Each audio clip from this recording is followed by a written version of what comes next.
Buenas noches, bienvenidos como siempre a vuestra casa, a Colectivo Burbuja. Hoy vamos a hacer un programa que llevamos 3 semanas intentando grabarlo y que por diferentes motivos, bueno, pues ha sido absolutamente imposible, ¿no? Es un tema como los que acostumbra esta casa, como los que acostumbramos en Ampliando el Debate, un tema que no verá reflejado en otros sitios, aunque no sé si ha sido cosa del destino, pero hoy ha salido, bueno, en expansión.com ha salido un artículo en el que habla de lo que sacó Juncker la semana pasada, el white paper, el white book, en el que habla, y a todo el mundo ha dejado alucinado, de las 5 posibles perspectivas de futuro para la Unión Europea, ¿no? Le podéis echar un vistazo porque es bastante curioso las 5. Nosotros íbamos a hacer un programa sobre euroescepticismo y nos habíamos planteado desde qué punto de vista. Sí, desde el punto de vista institucional, sí, desde el punto de vista del mercado, sí, desde el punto de vista de la unión económica, el euro. Creo que al final el punto de vista va a ser este artículo, el de Juncker, el que publicó Expansión sobre el White Book, estos 5 futuros probables o posibles después del Brexit, la salida de Inglaterra del mercado único europeo, de la Unión Europea. Nos vamos a plantear cuáles son esas perspectivas de futuro, tanto a nivel económico como a nivel cultural, como a nivel social, como a nivel político. Pensad que por mucho que nos cuenten que la Unión Europea es una especie de reunión, ¿no?, de pastores para salvar al rebaño, al final es un mercado, puñetero mercado, única y exclusivamente. Para este tema tenemos hoy a 3 invitados que se llaman los 3 de la misma forma, por lo cual los conocéis perfectamente a nuestros oyentes habituales, pero los voy a tener que llamar por su apellido, señor tal. Bueno, os presento al señor Jordi Llanos. Buenas noches, señor Llanos. Hola, buenas noches. Al señor Jorge Amar. Buenas noches, señor Amar. Buenas noches. Y al señor Jordi Yatcher. Buenas noches, Jordi. Buenas noches. Bueno, como podéis ver, hoy en vez de llamarles Jordi o Jorge, va a ser por el nombre del apellido. Bueno, señor Amar, usted planteó el programa, el euroescepticismo, ¿bajo qué premisa? O sea, ¿qué entiendes tú por euroescepticismo? Pues simplemente es la constatación de la tendencia a desconfiar de las instituciones europeas por parte de la población. Esto, en las últimas estadísticas, ahora hace un momento ha pasado un compañero, uno de los Jordis, ha pasado una estadística, pero bueno, yo tengo otra que es la de Gallup, pero la que nos ha pasado también también dice más o menos lo mismo, esta del Pew Research Center, pero bueno, ambas coinciden en una cosa, que está incrementándose la desconfianza hacia el proyecto europeo. Vamos a ver, la encuesta de Gallup, haciendo conjunto de los países de la Unión Monetaria, bueno, de la Unión, mejor, porque incluido Gran Bretaña, entonces, no de la Unión Monetaria, sino de la Unión.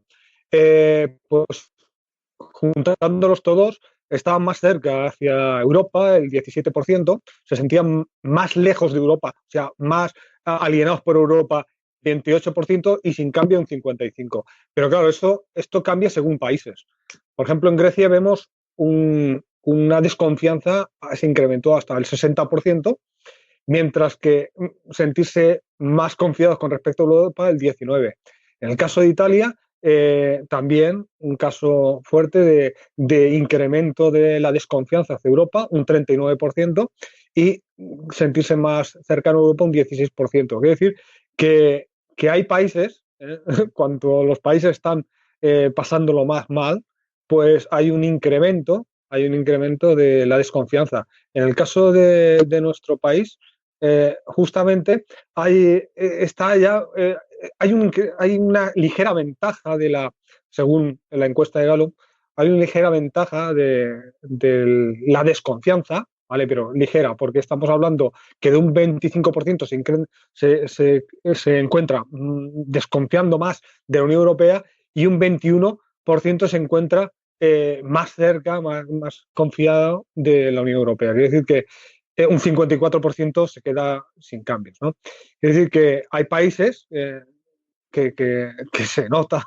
Bueno, ya no hablemos el caso de Gran Bretaña, que sin estar en la Unión Monetaria, aún así, era, viendo la encuesta de Gallup, era previsible la ganancia del Brexit. Eso decirlo a toro pasado, pero bueno, la encuesta se publicó en enero del 2016 y decía que los británicos se encontraban un 38% más desconfiados, más lejanos de la Unión Europea y un 13% más cercanos, y un 49% se mantenían. Quiere decir que ahí vemos una evolución también de alejarse del proyecto europeo, porque aunque la gente se considere europeo, aparte de considerarse de sus propias nacionalidades, lo que es la Unión Europea no es lo que la gente esperaba de Europa. Y lo que estamos viendo por parte de las instituciones es simple y llanamente no cuestionar lo que se ha hecho y seguir y pegarle la patada a la lata, diciendo, bueno, o el plan digamos, los 5 escenarios de Juncker, pero si vamos a los 5 escenarios, como que vemos que no hay una crítica a lo que se ha hecho, ¿no? El continuar el escenario primero, nada salvo el mercado único, sería el segundo escenario, ¿no? Luego los otros 3 escenarios, ¿no?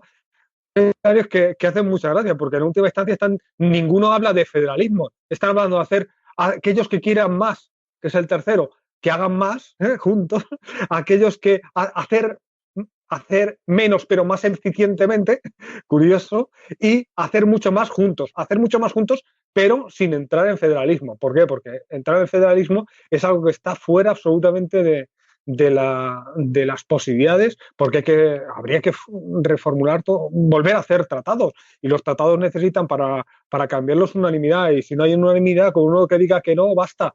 Entonces esto como que no tiene demasiada salida.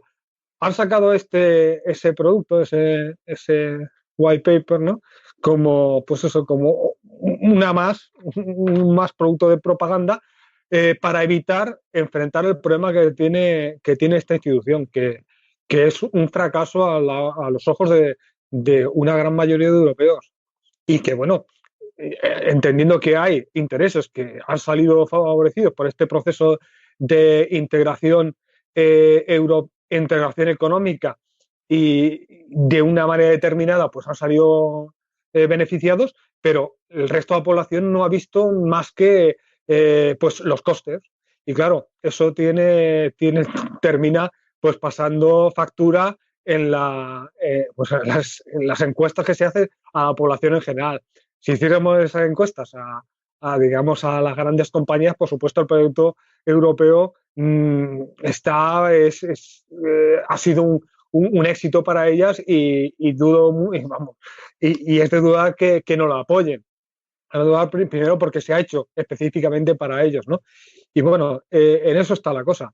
En nuestro país es una cuestión curiosa, es que siempre que hablamos del proyecto europeo parece que algo que es previo a nuestra entrada en la Unión, y que además que se hizo en base a unos elementos que están proscritos por el Tratado de Maastricht, que ahora se cumple 25 años, como es el tema de la financiación monetaria mediante anticipos del Banco de España, utilizar el Banco de España para financiar el estado de bienestar, es lo que se hizo en buena medida desde finales de los 70 hasta principios de los 90. En el 94 quedó proscrito por completo, en el 92 se firma el tratado, pero ya se dejan 2 años para proscribir eso. Pero esa fue digamos, un elemento esencial para la financiación de la construcción del estado de bienestar.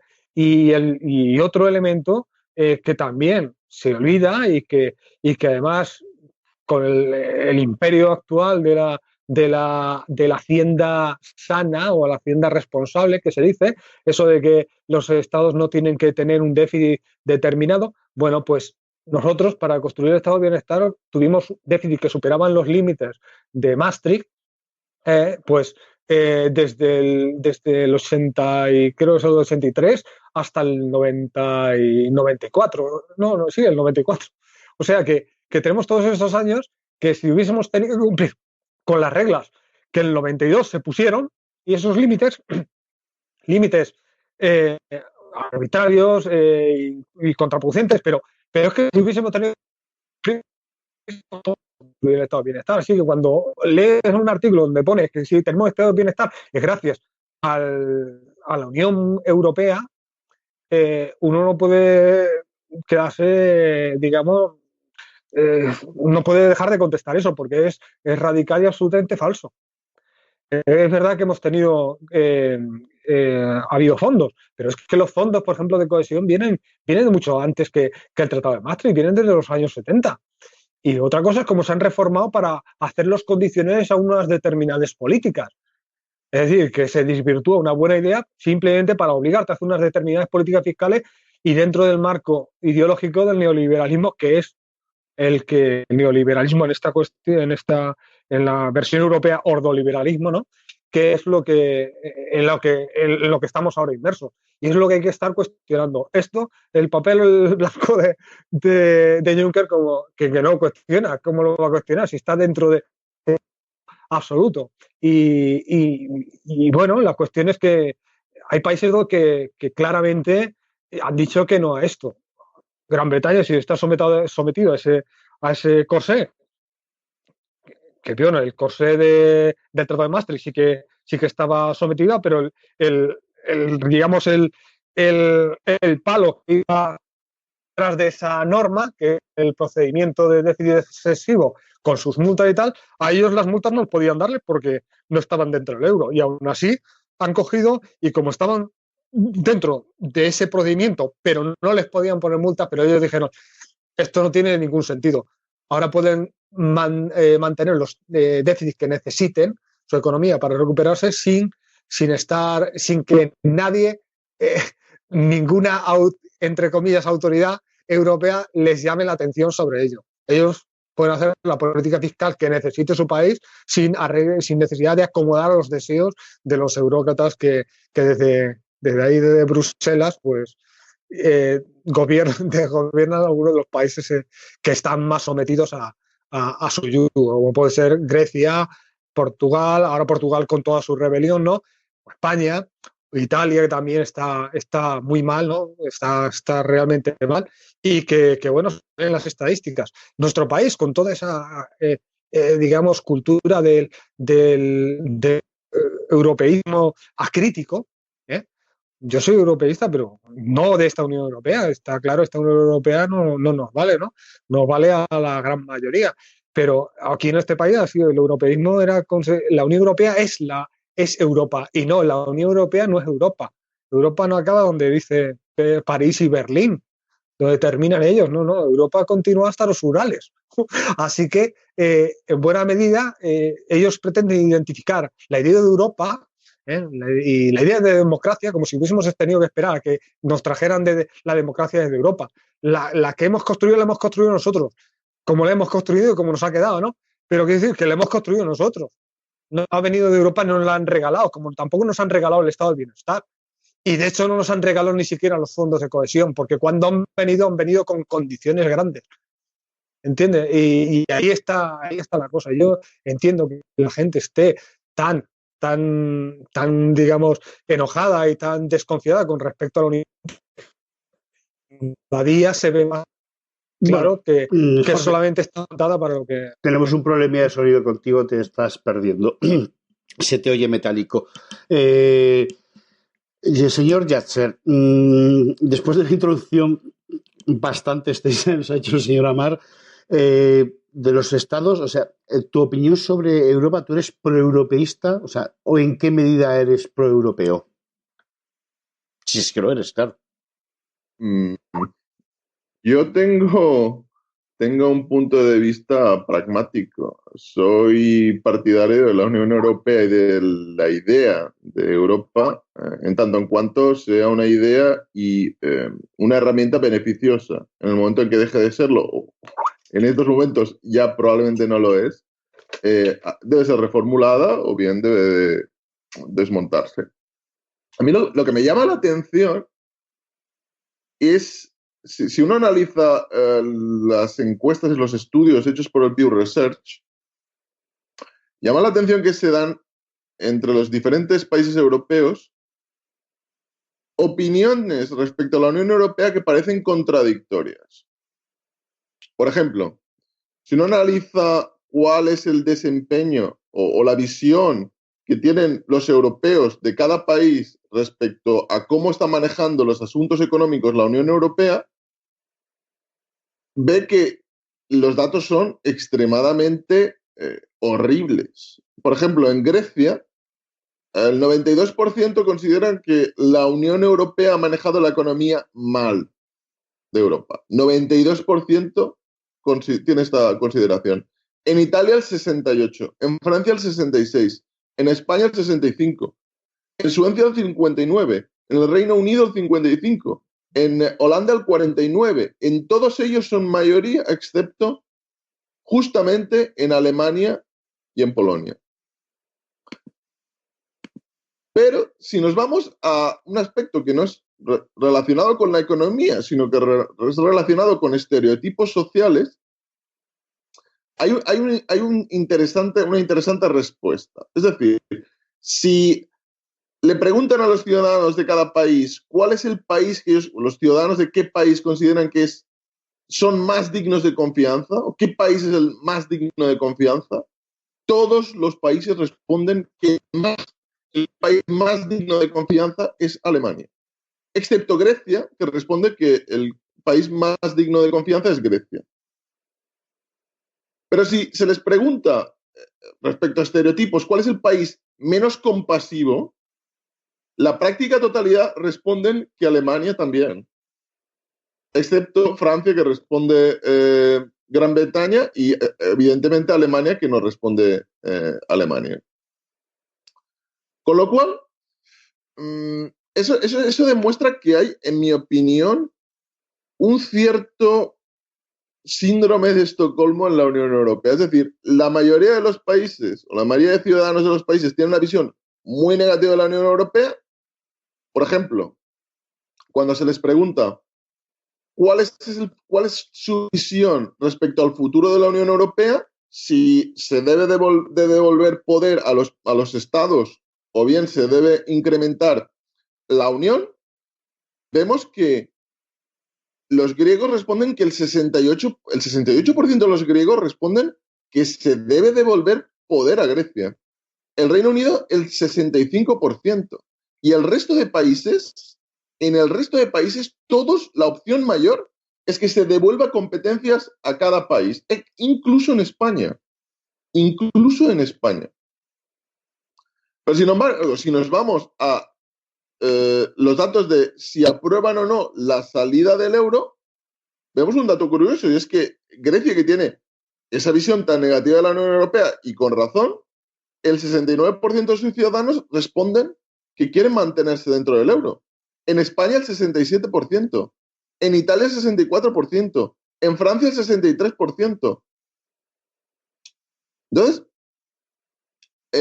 si seguimos con estos datos y vamos, por ejemplo, a cómo ven la mayoría de países el estado de la economía en la Unión Europea, la media es del 9% de que ven la economía como que está funcionando bien. La economía va en buena dirección. El 9% de la media europea. Sin embargo, en Alemania es el 75%.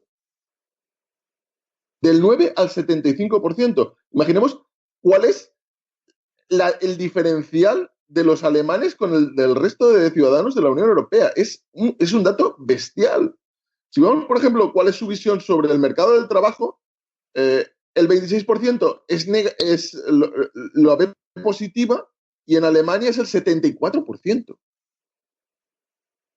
La visión media favorable de la Unión Europea en la media de países de la Unión es del 43%, en Alemania es del 60%. Con lo cual, vemos como Alemania básicamente está en otro continente, y el resto de países tiene una visión un tanto esquizofrénica. Es decir, la cosa está mal, pero no quiero salir del euro. Se tienen que devolver competencias, pero al mismo tiempo tengo una visión de que Alemania es un socio digno de confianza. Yo creo que todo esto tiene que ver con algo que va más allá de la economía, va más allá y que pertenece a terrenos que entran dentro de lo psicológico, dentro incluso de tópicos y de estereotipos muy arraigados dentro de la psicología de cada persona y evidentemente yo diría que incluso una psicología nacional. Ya para acabar, me gustaría dar un dato que a mí me parece muy importante. Bueno, son dos datos, más que uno, y es el diferencial de apoyo a la Unión Europea dependiendo de si la persona que opina es de izquierdas o de derechas. Por ejemplo, en el Reino Unido hay una aplastante mayoría de visión negativa de aquellos que son de derechas. Las personas que se consideran de izquierdas tienen una visión positiva. Es decir, el diferencial es de 31 puntos. Es extraordinariamente alto. Ocurre lo mismo en Italia. Aunque en Italia, aunque el diferencial es muy alto, es de 23 puntos, la derecha tiene una visión a medio camino, está al 50% favorable, bueno, 53% favorable, 47% visión negativa, mientras que la izquierda tiene una visión positiva, 76%. Si analizamos todos los países, los votantes de derechas tienen una visión más negativa que los de izquierdas, excepto en Grecia, España y Suecia. Es bastante curioso. Y luego el segundo dato que me parece incluso más claro es el diferencial de visión si comparamos jóvenes con mayores. Y por jóvenes entiendo menores de 34 y mayores más de 50. En todos los países, en todos excepto en Italia, que en Italia está dentro del error estadístico la muestra, en todos los países la gente de más de 50 años tiene una visión mucho más negativa de la Unión Europea que los jóvenes. Mucho más negativa. En algunos países se va a 2 dígitos. Francia, Reino Unido, Holanda, Polonia, Alemania, Grecia. Sin embargo, los jóvenes, el apoyo incluso en el Reino Unido es mayor del 50%. Pues me acabo de enterar que ya no soy joven. Me acabas de fastidiar. Bueno, una de las cosas más curiosas del informe que nos acaba de contar el señor Yatzer es el título, ¿no? Es el nuevo enfermo de Europa, que es la Unión Europea. En este escenario, señor Llanos, en el que se plantea, en el libro blanco que se ha presentado a la Comisión Europea, Juncker, y hay 5 opciones: el paso atrás para salvar el proyecto, el seguir como estamos, volver a... es una cosa muy curiosa porque en ningún sitio aparece referencias al euro, exceptuando en la última parte que dice montarnos una especie de Estados Unidos de Europa. En todos los demás sitios lo que se hace son suposiciones o se reafirma el euro como si fuese una especie de un tina, ¿no? No hay alternativa. El euro ha venido para quedarse. ¿Tú crees? Sí, lo plantean de esa forma. Es que en el documento no aparece nada por ningún sitio, nada más que la última opción. En los demás no se habla de eso. De hecho, tienen la desfachatez en el aspecto, en el primer punto, en el de volver a los estados nacionales, que dejarían una sola de los 4 elementos que son claves en el mercado europeo, que son los bienes, los servicios, las personas y los capitales. Bueno, pues nos cargaríamos el de las personas y dejaríamos los otros 3 activos. La libertad de, esa presunta libertad liberal de. Entonces, ¿tú qué planteas? Que este modelo de quitarse la careta, porque realmente esto es un quitarse la careta y ahí os suelto el muerto a ver qué vais a decir, es base de este escepticismo respecto al proyecto europeo y cómo se ha diseñado, esta indecencia económica, por llamarlo de alguna forma. Bueno, este libro blanco al parecer se plantea como un incitador del debate que van a tener los Estados miembros de cara a la reunión que en marzo.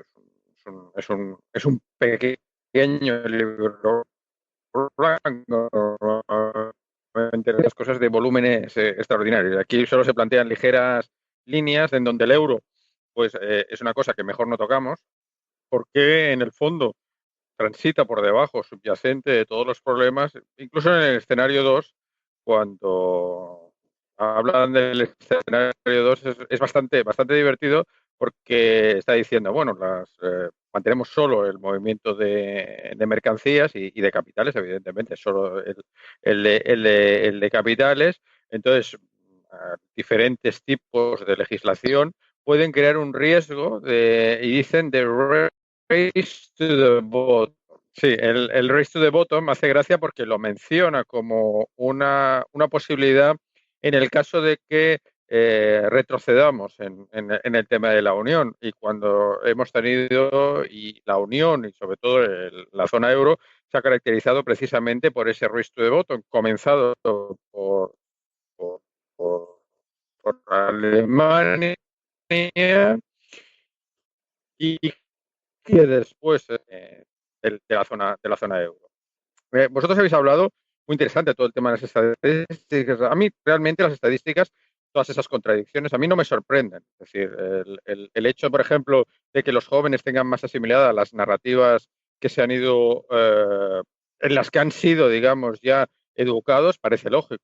Es decir, esas narrativas neoliberales que tan fuertes han sido en la Unión Europea.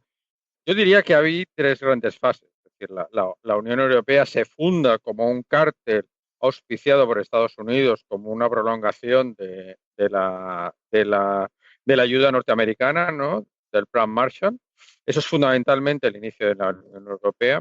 Después esa Unión Europea, y eso el libro, por ejemplo, de Bill Mitchell lo describe muy bien, en los diferentes informes que se hacen respecto a los inicios de la Unión Monetaria, cuando la, la, digamos, Europa hasta el año 71 formaba una zona dólar, Bretton Woods era una zona mundial dólar, el shock Nixon, ¿no? Se expulsa de esa zona dólar y se quedan a la intemperie. Y todo lo que a partir de ahí ocurre, evidentemente, ocurre en un momento donde el neokeynesianismo, digamos, está en su peor momento. Las políticas que luego representarán Thatcher y Reagan alcanzan su máximo apogeo y eso se convierte, digamos, en el triunfo final que se plasma en el Tratado de Maastricht de todas las políticas neoliberales. A partir de ahí es realmente donde se produce el race to the bottom. El euro es la culminación de la independencia del Banco Central, las ideas. Precisamente en lo que nos ha pasado Jordi Yatzer, hay una cosa bastante curiosa, es decir, cuáles son los grandes problemas económicos, ¿no? Y aquí dice los porcentajes medios para Gran Bretaña, Francia, Alemania, Italia, España, Grecia, Polonia y la República Checa. En primer lugar aparece la falta de trabajo, pero enseguida le sigue la deuda pública y el incremento de precios. Nada mejor que esas dos cuestiones para demostrar cuán profundamente ha calado el discurso neoliberal, esa narrativa que marca el conjunto de la Unión Europea, que ya ha pasado de ese estado neoliberal a prácticamente lo que yo llamaría su culminación, volviendo, digamos, a los orígenes, digamos, a la Mitteleuropa, ¿no? A esa gran Europa central que ya Schäuble ha anunciado de alguna manera, diciendo que, bueno, que Grecia tendría que salir del euro. Esa Europa central como el núcleo, digamos, evidentemente como Alemania, como centro, como sol alrededor de los que girarían sus planetas satélites, dejando ya y expulsando al resto. Lo que pasa, claro, que evidentemente Alemania es la que está más favorecida por el euro, ya que mantiene un nivel de su divisa muy inferior al que debería tener en el intercambio internacional. Y en una máquina deflacionaria como es Alemania, con una demanda muy deflacionada, bueno, pues los alemanes evidentemente han comprado eso, por eso son los más satisfechos, pero realmente son ellos los primeros que sufren el race to the bottom a su nivel, es decir, dentro de su nivel, los mini jobs, toda la política que se inicia y que ellos evidentemente tienen muy clara desde el momento que entran en el euro, como cómo no se pueden hacer devaluaciones competitivas como se hacían antes y cómo ellos tienen que afrontar esa situación. Jorge, señora Mar, después ya, es que si no los oyentes se van a volver loco. Ya me está costando. No pasa nada.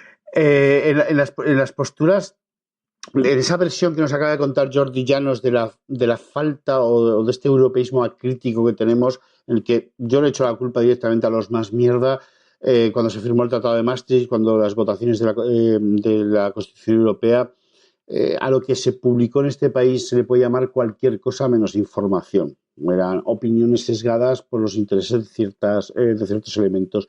¿Cuál crees que va a ser el desarrollo ahora mismo de esta opción europea? O sea, ¿cómo lo va a plantear Juncker? ¿Va a ser una especie de menú diciendo, bueno, aquí tenéis el primer, el segundo, el tercer plato y que cada uno elija? ¿O va a ser un menú de estos de restaurante? Usted tiene estos platos y de ahí coja. ¿O va a haber opiniones? Vamos a poder, los ciudadanos, esta es la más idealizada, vamos a poder decidir. ¿O crees que tienen mucho miedo a una sociedad cada día más desafecta, sobre todo en aquellos países donde evidentemente la integración europea ha sido un absoluto desastre, como por ejemplo Grecia o Portugal o nosotros mismos? Yo en este tema no le daría tanta importancia a Juncker, porque en última instancia Juncker, ¿quién es? No es nadie. El presidente de la Unión Europea realmente no es nadie. Aquí lo que estamos hablando, los que realmente cuentan y a la hora de hacer las políticas cuentan son los estados nacionales. Es decir, que si Alemania dice que ellos pretenden hacer una cosa, pues la harán. Si Francia decide hacer otra cosa, pues lo harán.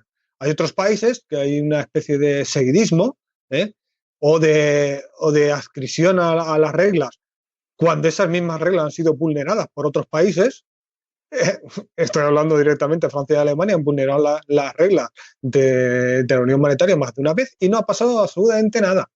Sin embargo, ha sido cuestión de a Grecia, a España, a Portugal, les han llamado la atención y les han amenazado hasta con multas. Quiero decirte con eso que Juncker puede decir misa. Aquí lo que contará es lo que vaya a decir el pueblo alemán con sus elecciones y en su momento el gobierno alemán, porque en última instancia será el gobierno alemán el que después de ser formado por lo tengan ahí para octubre, ¿no? Y pues el que dirá para dónde van a tirar ellos por su interés. Y en Francia, pues idénticamente lo mismo.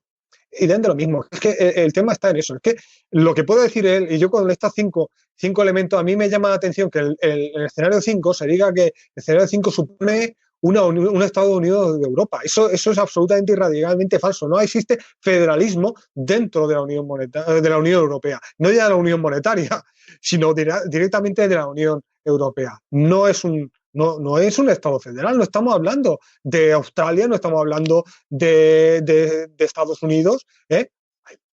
Canadá creo que también es otro Estado federal. Esos son Estados federales. Ahí el que cuenta, los que cuentan son sus gobiernos, sería el equivalente, entre comillas, a Juncker, ¿no? Pero es que no, es que Juncker no es el equivalente al presidente de los Estados Unidos, ni al presidente de Australia, ni al presidente de Canadá. Esto no es un Estado, esto no es una federación de Estados. No lo es y no lo va a ser, porque desde el inicio no está montada como tal. ¿Por qué? Porque eso supondría directamente unas renuncias a soberanías que no se están dispuestos a realizar. Hay algunas que se han hecho, pero siempre, es claro, con ciertas salvedades, porque claro, Alemania dice, bueno, nosotros vamos a hacer que aceptamos que se monte la Unión Monetaria, pero con las reglas que nosotros digamos. Se hace el Pacto de Estabilidad, que primero se llama Pacto de Estabilidad. Después de muchos cabreos, hablando claro, cabreos, hubo hasta gritos entre ya no las delegaciones, sino los presidentes, ¿no? El presidente francés y el presidente alemán, Kohl, y creo que entonces era Mitterrand, ¿no? Se gritaron en una cumbre, creo que fue en Irlanda, ¿vale? Y también, es decir, que hubo una tensión inmensa en el libro de Mitchell, lo describe con gran claridad y que uno se da cuenta que ahí Alemania dijo, vale, nosotros aceptamos que se haga una unión monetaria y económica y monetaria, pero con estas reglas, que son las nuestras. Y además los franceses dijeron, vamos a sacarlo del crecimiento. Y le pusieron pacto de estabilidad y crecimiento porque Francia se quejó. pero en última instancia de crecimiento no hay nada. Porque en última instancia estás diciendo que las políticas fiscales, que es la forma que tiene realmente de realizar políticas, un Estado tiene que intervenir en la economía y tiene que intervenir con la política fiscal, porque la política monetaria sube, baja el tipo de interés. Bueno, ahí vemos el gran efecto que está realizando las políticas monetarias del Banco Central. Claro, los neoliberales piensan que con la política monetaria lo haces todo, y con neoliberales está hablando neokeynesianos y los neoclásicos. Ambos son neoliberales y en eso lo tienen muy claro. Eso es lo que se llama el nuevo consenso monetario y que de hecho es de donde bebe la Unión Monetaria. Dice, no, ponemos un banco central y punto, ya no hay ninguna institución más. Y ahí está el problema. El señor Juncker no analiza el problema real. El problema real es que una de dos, o se pasa como todas las uniones, o se va a una unión política con todo lo que conlleva ello, grandísimas de soberanía, no solamente de pérdida de moneda, sino muchas otras cosas, ¿no? Pero eso no está en los tratados y no se pueden cambiarlo, con lo cual todo lo que viene aquí a decir es pura propaganda para decir como que se está haciendo algo, cuando en última instancia lo único que quieren es seguir como están y en otro caso el escenario más probable sería este escenario, el de aquellos que quieran hacer más, que lo hagan, o el cuarto escenario. Esos. El hacer menos pero más eficientemente, ir a ciertas zonas, a ciertas áreas de intervención y ya está. Pero eso no va a solucionar el problema de fondo, que el problema de fondo es que frente a esta crisis, mientras que otros estados realmente federales como Estados Unidos han cogido y han realizado las políticas que necesitaban, aquí no se han hecho. ¿Por qué? Porque está construido este conglomerado, está hecho con unas reglas que nos impiden actuar a los estados nacionales. Y ahí está todo el gran problema, porque hasta que no llegó los malos momentos económicos, pues claro, aquí se veía todo de color rosa. Había gente que no, evidentemente, que decía, esto es un riesgo enorme. Mira tú todo lo que dijo en su momento Anguita y cómo lo ridiculizaron en los años 90, ¿no? Con su oposición al Tratado de Maastricht, diciendo retrógrado y tal. Bueno, el tiempo ha terminado dándole la razón, ¿no? Y dice que con todo esto que se están publicando, Juncker no está en absoluto haciendo ni acto de contrición, no están reflexionando sobre todo lo que han hecho mal, sino simple y llanamente decir, bueno, que alguien quiere hacer algo, seguir en esto, pero que quiere recuperar alguna competencia, vale, bien, pues que la recupere, bien, pero de ahí a pasar a lo que tendría que ser, para hacer esto viable, una federación, eso no va a ocurrir y está fuera, además, está fuera de sus propios cálculos. Una cosa que se ha dicho y en las estadísticas que ha comentado el compañero Dilbert, ¿vale? Que según que hagas la pregunta es curioso, pero justamente tú dices salir del euro y claro, la gente cuando dice salir es como si te dicen, te pueden hacer una pregunta, ¿tú prefieres divorciarte o continuar? El divorcio ya es una cosa negativa, pero sin embargo tú me dices, ¿qué prefieres? ¿Estar soltero? ¿Haber continuado soltero o casarte? ¿Entiendes? Y ahí sí vamos lo digo por la cuestión de la unión monetaria, porque cuando vamos a una pregunta que le hicieron en Gallup en 2016 al inicio, y es curioso, pero cuando le dijeron las preguntas era justamente sobre el se les diera la pregunta era si se les diera la oportunidad de elegir qué preferirían tener, el euro o su propia moneda nacional. Bueno, pues si vamos a esto, es curioso, pero en toda la Unión el 47% prefiere la moneda nacional, el 12% le da igual y el 41% el euro. Luego ya varía según países, pero es curioso, pero países, por ejemplo, como Grecia, que no quieren salir del euro, pero el 44%, que es la opción mayoritaria, quiere una moneda nacional, mientras que el 43% quiere el euro, ¿vale? Y el 12% le da igual, ¿no? Y en el caso de Italia, el 45% quiere el euro y muchos más, y algunos más, el 47% quiere la moneda nacional.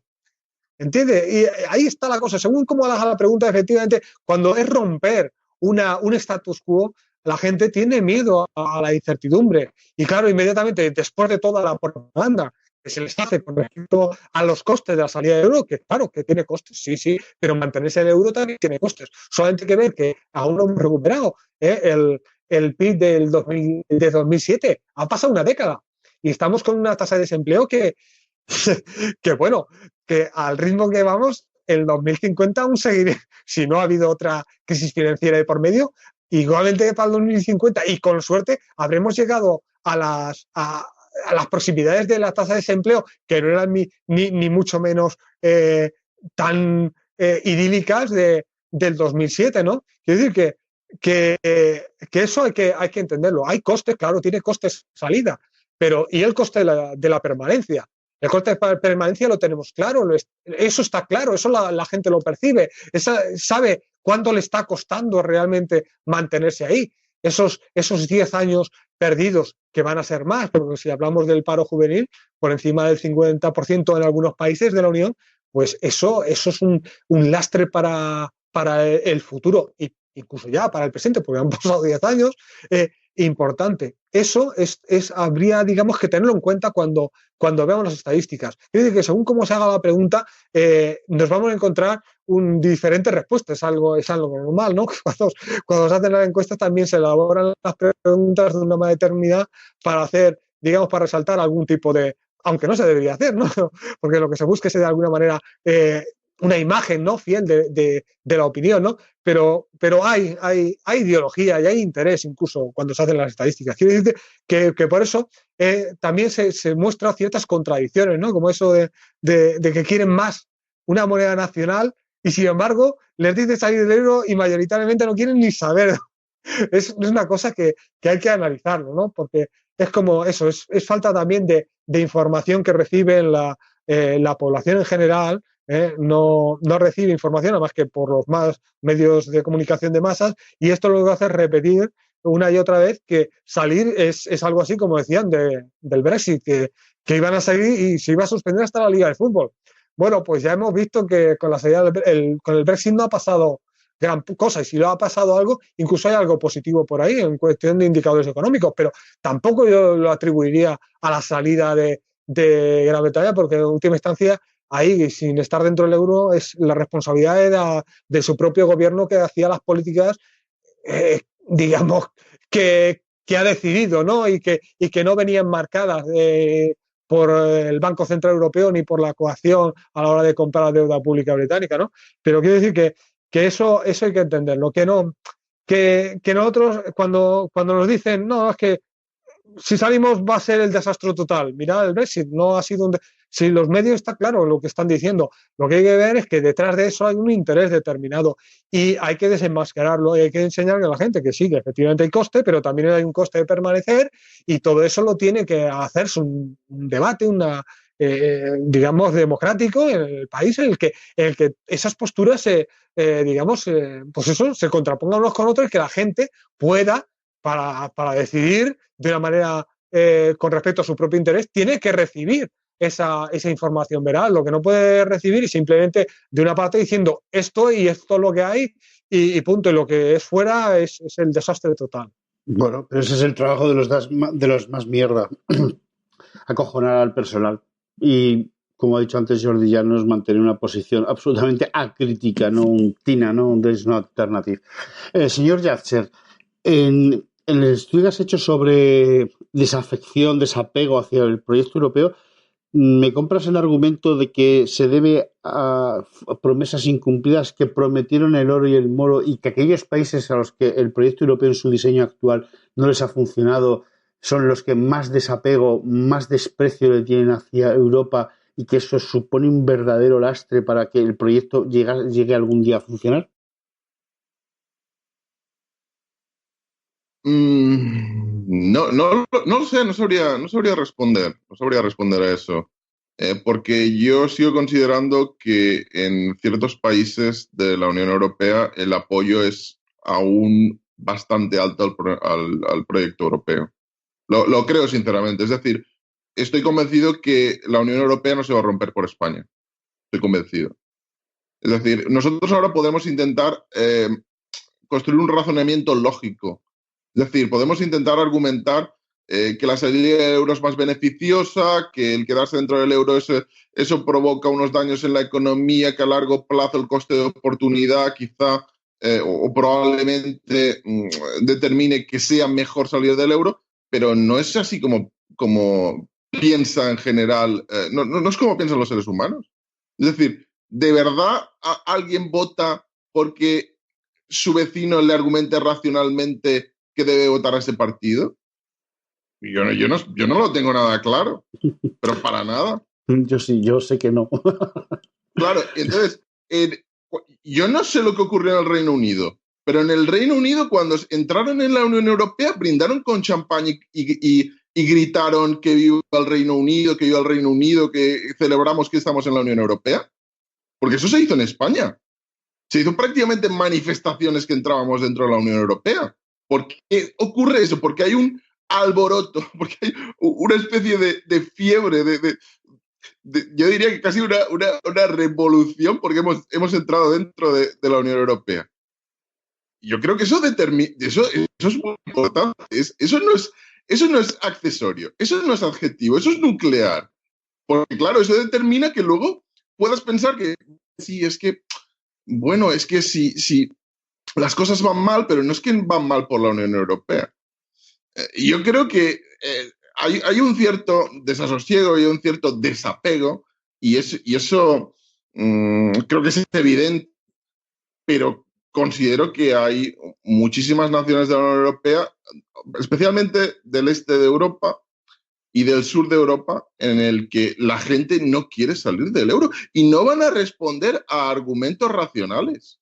No van a responder a argumentos racionales para cambiar de punto de vista. Van a responder a hechos consumados, es decir, que la economía de un país caiga, que venga la rotura desde otro lugar y entonces yo diría que las turbulencias llegasen hasta aquí, pero vamos, yo estoy muy poco convencido de que la rotura de la Unión Europea venga por parte de España, por parte de Portugal, incluso de Italia, que es un país en el que la desafección respecto a la Unión Europea se está incrementando muchísimo. Y lo que es evidente es que algunas de las alternativas que da Juncker, en mi opinión, son ciencia ficción. Ciencia ficción, como el crear los Estados Unidos de Europa. Europa es un continente tremendamente diverso, con decenas de lenguas, con decenas de culturas, con historias distintas, que jamás ha formado parte de una unión en su totalidad, y que yo diría que es tremendamente, no yo tremendamente complicado, es incluso va más allá de tremendamente complicado, que acabe formando un único país, porque eso determinaría a su vez que tendría que tener una política común respecto a asuntos que hoy en día son tremendamente espinosos y que de formar parte de un país, como defensa, control de fronteras, etcétera, saltaría por los aires. Lo hemos visto en Hungría, lo hemos visto en Polonia, lo hemos visto en el Reino Unido, que ya ha decidido salir. Con lo cual, yo creo que la Unión Europea no puede tomar alguna de las alternativas o de soluciones de sus problemas que determina Juncker. Lo más probable, aunque bueno, todo esto puede variar en el futuro, pero lo más probable es que algún país acabe dinamitando la Unión Europea y que sea incluso un país no de los que creíamos que podía causarlo, porque todo el mundo piensa en Francia, pero el origen de la crisis podría empezar en otro país. Y bueno, y otra cuestión es que podríamos también languidecer 10 o 15 años más. Eso no hay que sacarlo de lo posible, ¿eh? No. Que esto acabe dentro de 4 años o dentro de 8 años, yo no estoy convencido.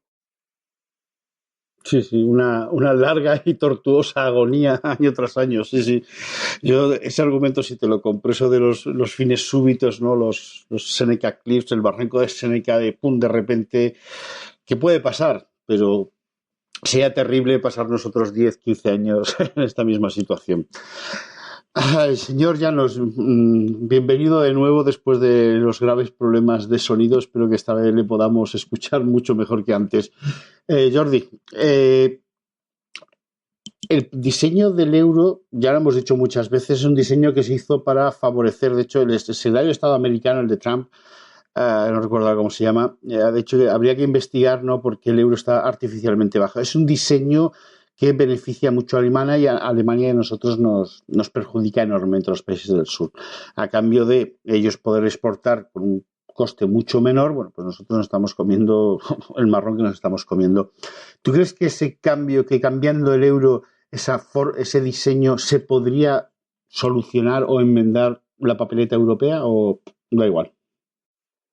No, yo creo que en este momento no. Es decir, primero el euro como tal es irreformable. La estructura actual del euro es irreformable. Si va a tardar 10, no creo que dure tanto. La verdad es que porque no creo que la próxima crisis, desde el punto de vista, ya que estamos entre Jorges, bueno, pues habría que recordar a Jorge Manrique, ¿no? Que a nuestro parecer cualquier tiempo pasado fue mejor, ¿no? Entonces, bueno, sí, está claro que la gente es, de naturaleza somos conservadores y por lo tanto es muy difícil. Aquí habría que citar la célebre, digamos, doctrina del shock, ¿no? Y, y eso es una de las grandes preocupaciones, porque en los shocks, en los últimos shocks, evidentemente provocados o aprovechados, siempre ha sacado partido la derecha. Jordi, perdona, señor Llanos, volvemos a tener un problema gordo contigo, no te escuchamos absolutamente nada. Yo me he quedado en la socialdemocracia. Acércate un poco más al micro, por favor. Sí, ¿me oyes ahora? Sí, es que pierdo la señal, te pierdo. Entonces, nos hemos quedado todos en socialdemocracia, ¿no? En la derecha que aprovecha el discurso, que aprovecha las crisis. Bueno, continúa a Sí, partir de sí, ahí. no, yo lo que decía es que la izquierda no tiene ninguna alternativa y decía que la gente no va a aprovechar, es decir, no va a ser el motor del cambio. En todos los casos, lo que va a ser es un agente paciente. Que haya una gran crisis económica, como hubo en el 2007 o 2008, y que la va a volver a ver, porque nada ha cambiado respecto a los fundamentos por los que se provocó aquella crisis, nada fundamental se ha cambiado. Eh, no va a ser aprovechada porque va a ser aprovechada, digamos, por el discurso de la derecha, como estamos viendo en Europa, pero nunca por el de la izquierda, que ha continuado, digamos, comprando pues ese discurso neoliberal del déficit, de la independencia de los bancos centrales, de cómo se crea el dinero, de la necesidad de rescatar a la banca, etcétera. Entonces la gente se encuentra un poco huérfana, es decir, las condiciones necesarias no son las condiciones suficientes para darse un cambio, ¿eh? Eso está claro y desde ese punto de vista podemos seguir sufriendo, claro, podemos seguir sufriendo muchísimo. De hecho, la perspectiva más clara es decir, ante la falta de un discurso alternativo, en todo caso, será un discurso tipo Trump, tipo UKIP, los discursos tipo Le Pen, evidentemente, que ahora vamos a ver qué es lo que va a pasar, qué es lo que va a pasar en Francia. Yo creo que Francia, si se da otra sorpresa, que ya sería la enésima sorpresa, puede ser un factor muy desestabilizante de la Unión Europea. Todo va por el lado, digamos, por el carril derecho. Y evidentemente el carril izquierdo continúa desierto. Y eso es para mí la gran preocupación, ¿no? De cómo vamos a afrontar ese futuro, que evidentemente no tiene un calendario fijo, que puede ser 4, 6, 8, 10 años. Yo creo que no va a ser tanto como 10 años. Es decir, pero tampoco diría que va a ser dentro de 2. No podemos crear un calendario porque hay muchas cuestiones que, bueno, pues estamos en un ambiente no de riesgos, no de cálculo de probabilidades, sino de incertidumbre, ¿no? Tal como diría Keynes. No conocemos nada sobre esto, tenemos que adivinar, ¿no? Y eso, pues bueno, pues hace que no, pero sí que sabemos. Es decir, yo creo que no tenemos claro el calendario, pero sí sabemos una estructura absolutamente. El euro, digamos, en comparación sería como el acero. Es decir, es muy duro, muy difícil de romper, pero es frágil.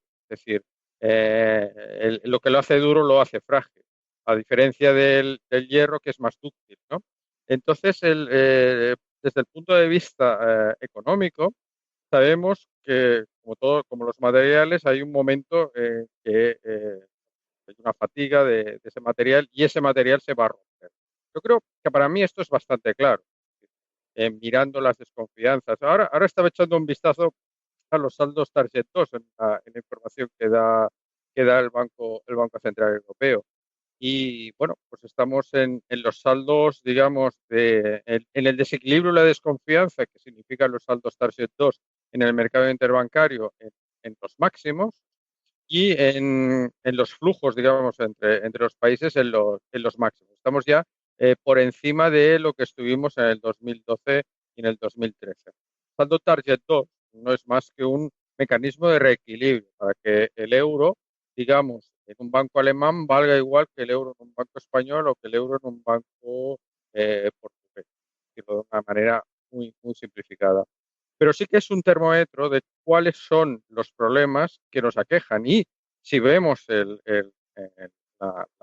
la serie de los números, de los datos Target 2, nos dicen que vamos siempre hacia el mismo lugar, que no hemos cambiado nada y que somos irreformables. Por eso, ese es el problema de Europa. Es decir, se ha convertido en algo muy duro, muy difícil, no maleable, no dúctil, que la única manera que tiene es de romperse. Es decir, que en algún momento eso se va a romper por algún lugar. No estoy haciendo de catastrofismo ni nada, pero yo creo que la falta de ductilidad de todas las instituciones europeas, y eso me hace un contraste muy grande con Estados Unidos. Los Estados Unidos siempre han conseguido ir por delante de la Unión Europea. Cuando expulsaron a la Unión Europea de la zona dólar, que es lo que pasó en 1971, es una expulsión de una zona monetaria, lo que le pasó a Europa, los Estados Unidos supieron cambiar muy rápidamente, ¿no? Generar otro tipo de movimiento con sus déficits gemelos, su capacidad de señoreaje respecto al dólar, que les hizo ganar una hegemonía. ¿De acuerdo? Y Europa, con ese pensamiento rígido, que es lo que caracteriza a las instituciones europeas, no ha sabido jamás responder. Es decir, siempre ha sido, primero, desde el punto de vista como Europa, una entidad inerme o inane, digamos, desde el punto de vista del juego internacional, en defensa, en la diplomacia, etcétera. Sobre todo, extraordinariamente rígido. Un acuerdo, digamos, de federación. Jordi, te vuelves a perder. Jordi, ¿me escuchas? Te vuelves a perder. Se nota que tenemos al señor Juncker por aquí tocándonos las narices. Bueno, o son los efectos de vivir ahora en el tercer mundo, ¿no? Estas conexiones terribles que tenemos. Lo lamento, pero es que no podemos seguir porque no se te escucha absolutamente nada y los oyentes nos van a matar.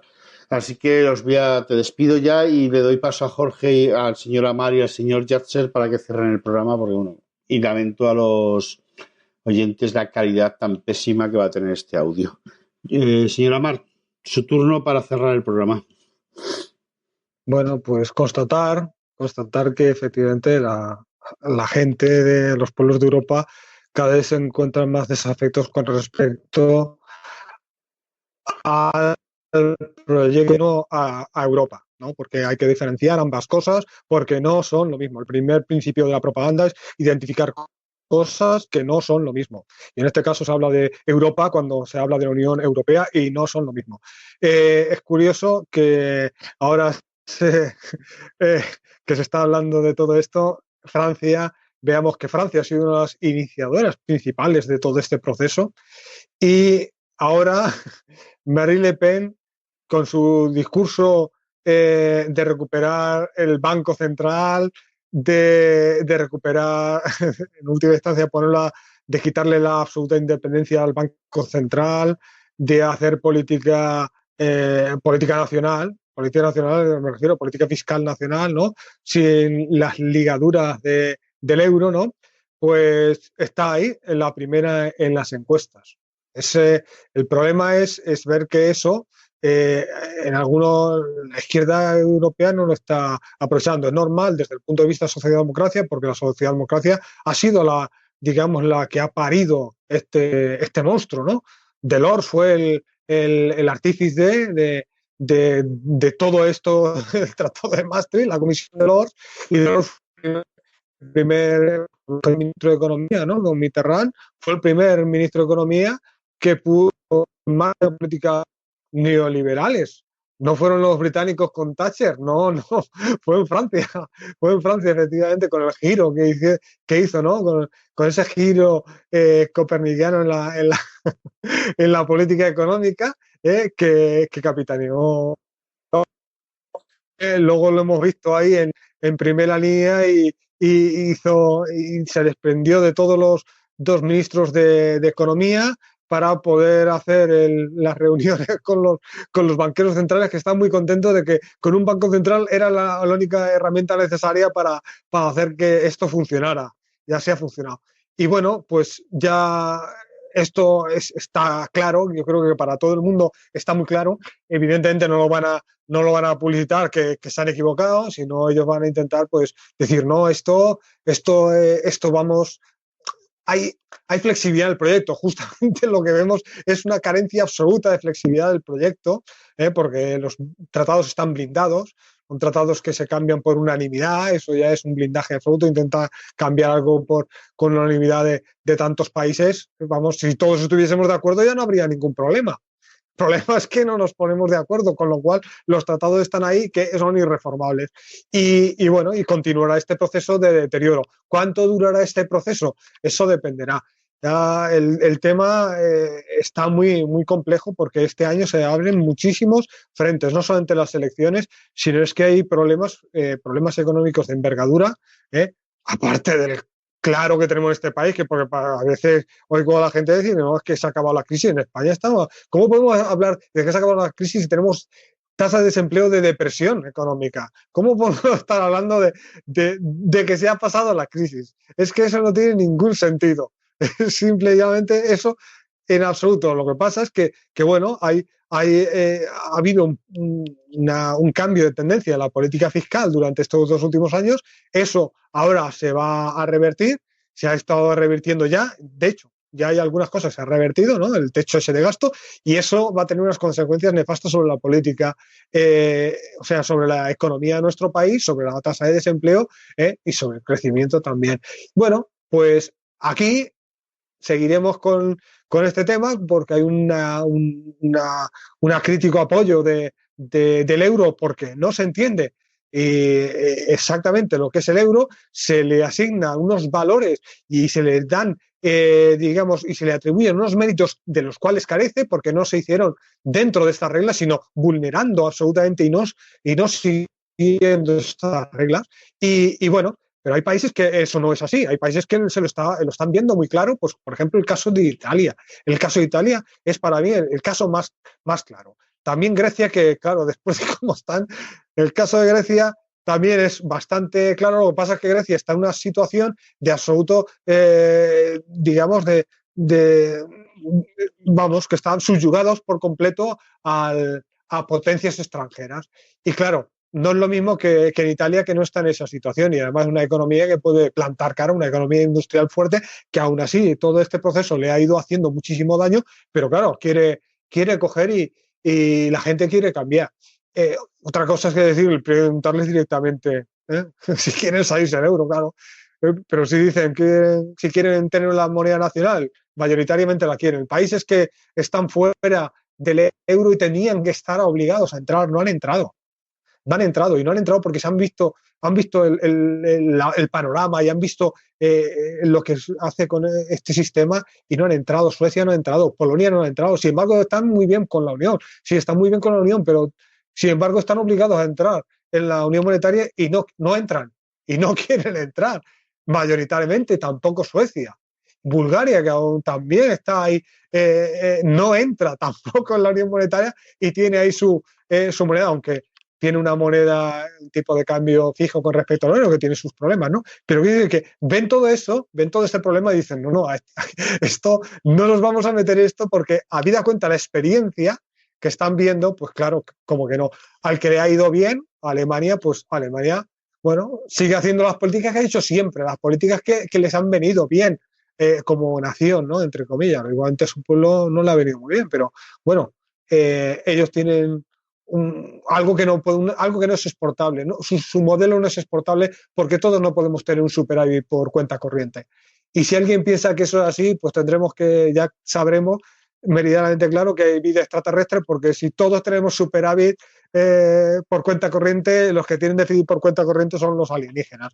Es que no hay más. Y el problema es que si Alemania quiere exportar, dice, no, podemos hacer como nosotros. Pues si hacemos todos como vosotros, pues todos no podemos hacerlo. Y simplemente es que es imposible. Y eso pues termina por colapsar. ¿Cuánto durará esto? Pues yo no lo daría una década. Yo creo que este año va a haber muchísimos problemas. Y es posible que este año un país como Italia pueda decir que no y que que se marcha. O ya te digo, Francia, Le Pen dice directamente salir del euro. Lo dice directamente. Y está ahí, ¿no? Como principal.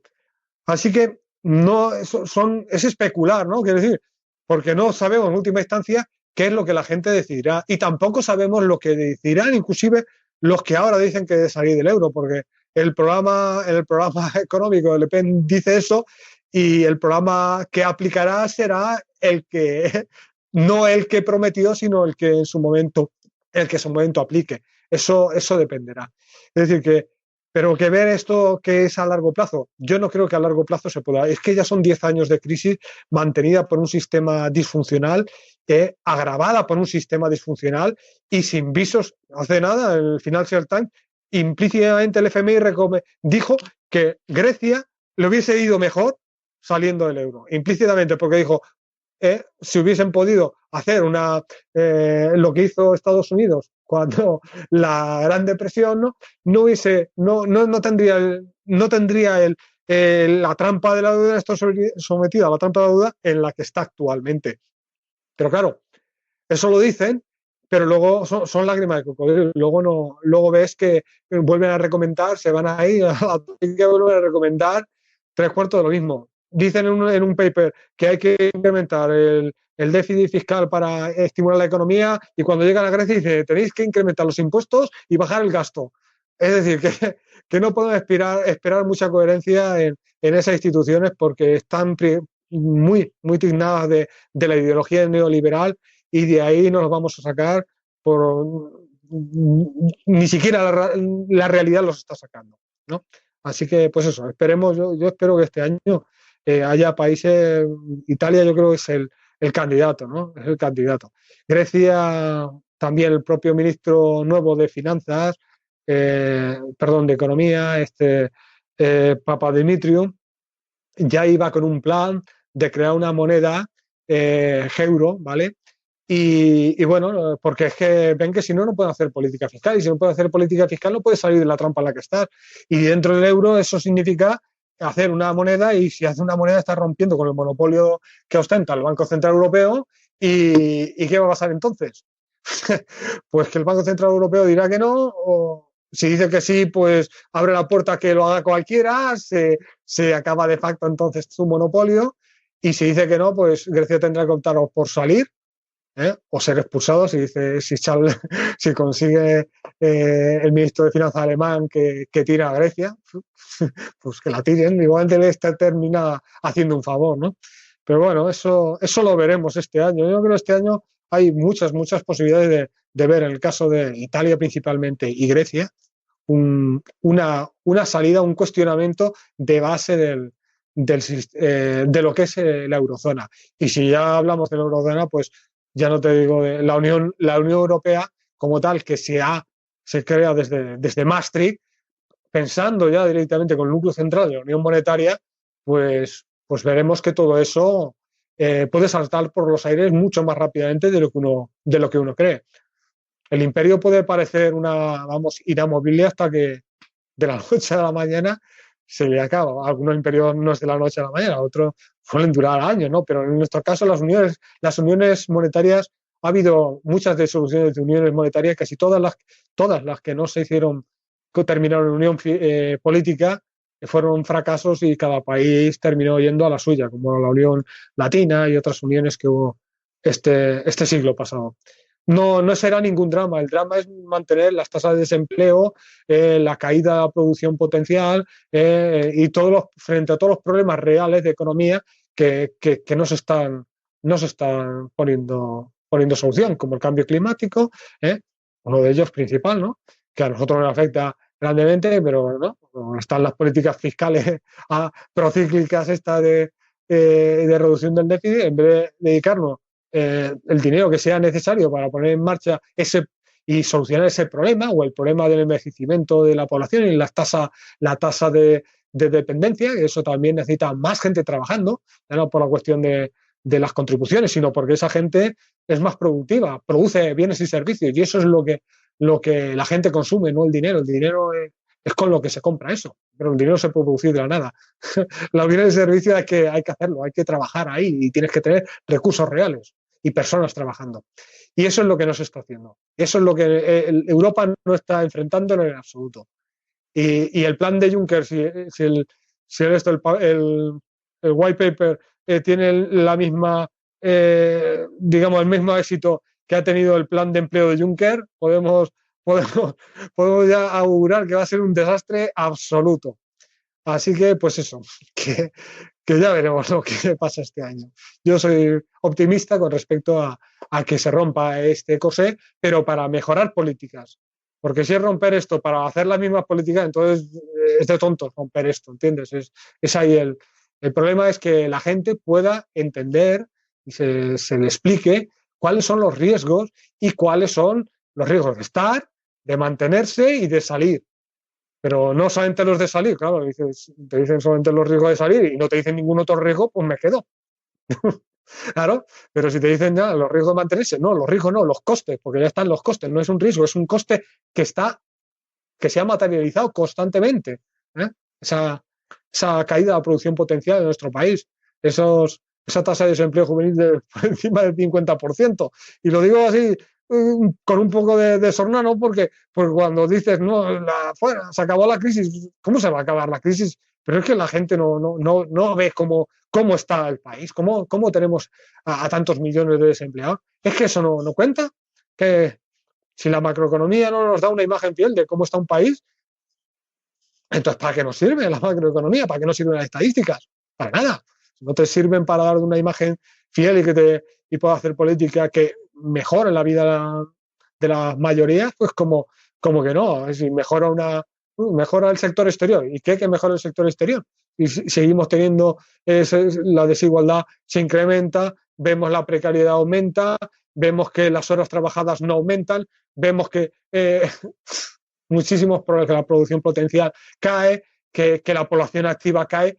Es decir, que si te da un dato, ese dato hay que analizarlo. Los datos no hablan, hay que analizarlos.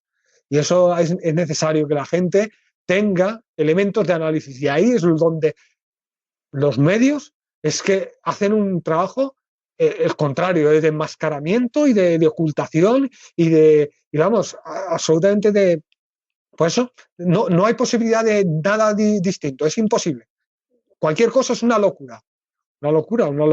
Habrá que ver, efectivamente, hablando con expertos y poniendo todos los costes delante de la gente que lo pueda. Ya sé que luego las decisiones se toman de otra manera, bien, está claro, pero al menos es necesario que haya elementos de juicio. Si no hay elementos de juicio, solamente en la propaganda, la que está llevando todo el peso.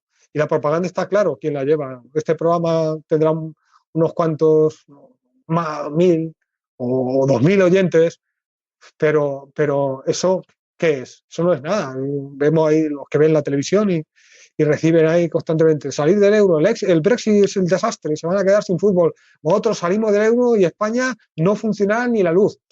Bueno, España funcionaba la luz cuando estábamos sin el euro.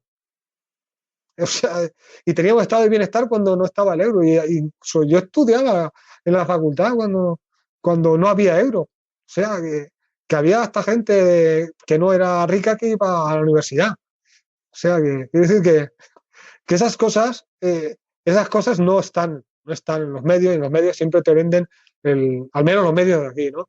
Hay otros sitios donde ya la gente empieza a cuestionarlo y reclama de los medios, porque si los medios no se les reclama al público y de alguna manera el que hablen, no. Pero bueno, y nada, simplemente, yo he acabado. Muchas gracias. A ti, joder, a usted, señor Amar. Te voy a llamar Jorge, pero sí va a hacer un poco de lío. Pues, señor Yatzer, el turno de cierre para usted, que me imagino que algo querrá apostillar.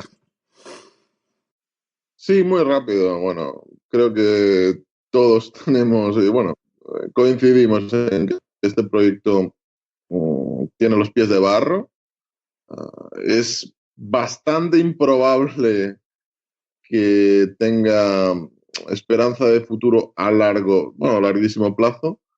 Pero repito, yo no tengo muy claro cómo puede acabar esto. Puede acabar tanto por un estallido en un país concreto o puede languidecer. Yo sí que creo que puede languidecer 8 años, 10 años. Podría darse, porque me acuerdo perfectamente de lo que se decía en 2007, 2008. Me acuerdo perfectamente cómo se dijo. Esta crisis no puede durar 10 años. Antes de 10 años España va a quebrar. España va a quebrar y incluso un inversor americano apostó en 2007 que España haría suspensión de pagos antes de 5 años. Y en 2009 tenía aún 3 años por delante y veía que la inversión iba a ser totalmente, yo diría que una explosión de júbilo y billetes de $100 lloviendo sobre él. Lo cierto es que probablemente ha perdido centenares de millones de dólares. Es muy difícil prever el futuro y creo que va a depender en gran medida de cuál es la estabilización que van a conseguir. Desde luego, en países como España, con el nivel de estabilización, vemos que el PP ya está cerca de la mayoría absoluta. Con un poco de mejora económica probablemente la alcance, con lo cual no veo yo al Partido Popular y a Mariano Rajoy sacando el país de la Unión Europea. Y es igual que en España, hay 5, 6, 7 naciones que se encuentran en una situación bastante similar y luego hay otras que son las que apuntarían a ser las naciones que podrían derivar en la rotura del euro. Pero de nuevo, es bastante difícil de prever. Es bastante difícil y lo que llama la atención es que, como he dicho antes, según las estadísticas, gran parte de la reacción contra la Unión Europea viene en la mayoría de países por parte de los votantes conservadores. Los votantes de izquierda tienen una visión positiva de la Unión Europea y por la gente mayor. Con lo cual, me resulta tremendamente interesante imaginar el resultado, cuál va a ser la Unión Europea cuando, el resultado de los países que formaban parte de la Unión Europea cuando ésta se rompa. Es decir, cuál va a ser el resultado de los acontecimientos que van a derivar en esa rotura y cuál va a ser la situación posterior a ella. Pues aquí estaremos para contarlo cuando pase, si es que pasa. Muchas gracias a los tres por asistir. Lamento muchísimo los problemas técnicos, pero vuelvo a repetir que lo de todo lo que no sea vivir en grandes ciudades en este país es lo más parecido a estar en cuanto a conexión de internet en el tercer mundo. Lamento mucho, como os he dicho, los problemas. Veremos si podemos salvar el programa. Y agradeceros que estéis ahí como otra noche más. Y sois soberanos en los comentarios y nos vemos. O en los grupos de Facebook o en colectivoburbuja.org. Muy buenas noches a todos. They came to stand beside the Spanish people to try and stem the rising fascist tide. Franco's allies were the powerful and wealthy. Frank Ryan's men came from the other side.